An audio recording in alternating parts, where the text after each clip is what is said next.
Hello, ഇന്നൊരു 4 മണി പലഹാരാട്ടാ. ഇതെന്താണെന്ന് മനസ്സിലായ? ഇതാണ് നമ്മുടെ ഉരുളക്കിഴങ്ങ് ബജ്ജി. ഇത് ഞാനിപ്പോൾ ഇവിടെ ഉണ്ടാക്കിയതാട്ടാ, ഹോം മെയ്ഡാണേ. കുട്ടികൾ സ്കൂൾ വിട്ട് വരാറായി. അപ്പോൾ സ്കൂൾ വിട്ട് വരുമ്പോൾ എന്തെങ്കിലും ഇങ്ങനെ സ്നാക്സ് കൊടുത്തില്ലെങ്കിൽ രണ്ടുപേർക്കും കടയിൽ പോയി അത് മേടിക്കണം ഇത് മേടിക്കണം എന്ന് പറയും. അപ്പം ഇന്നത് ഉണ്ടാക്കി വെച്ചതാട്ടാ. അപ്പം ഇതുകൊണ്ട് എന്തായാലും തികയില്ല. അപ്പം ഞാൻ വിചാരിച്ചെന്നാൽ കുറച്ച് മുട്ട ബജ്ജിയും കൂടി ഉണ്ടാക്കാമെന്ന്. അപ്പോൾ മാവൊന്നും മതിയല്ലോ.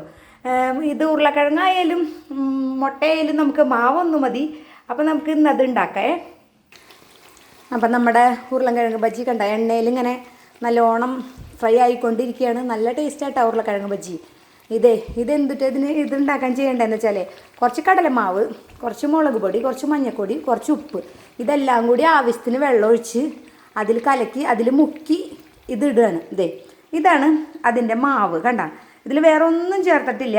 മുളക് പൊടി, മഞ്ഞൾപ്പൊടി, ഉപ്പ്, കടലമാവ്, ഇതെല്ലാം കൂടി ആവശ്യത്തിന് വെള്ളം ഒഴിച്ച് ഇതിന് മുക്കിയിട്ടാണ് നമ്മൾ ഈ ബജ്ജി ഉണ്ടാക്കിക്കൊണ്ടിരിക്കുന്നത്.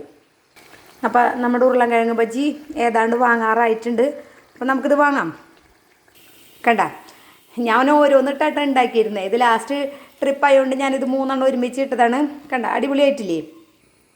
അപ്പോൾ ആ എണ്ണയിലേക്ക് തന്നെ നമുക്കിത് ഈ മുട്ടയിൽ ഈ മാവ് മുക്കി ഇട്ട് കൊടുക്കാം.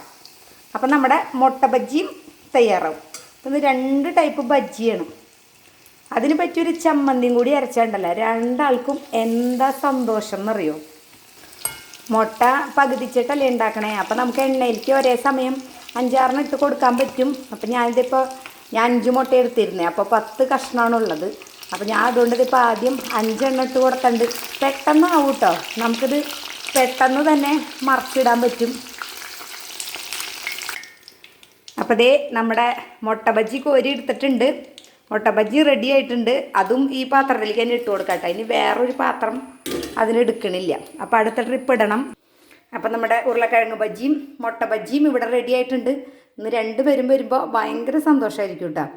ഈ കൊഴുക്കട്ട, അട അങ്ങനത്തെ സാധനങ്ങളൊന്നും ഉണ്ടാക്കി കൊടുക്കുമ്പോൾ ഇഷ്ടമല്ല. ഇത് ഉണ്ടാക്കി കൊടുത്താൽ ഭയങ്കര ഹാപ്പിയാണ്.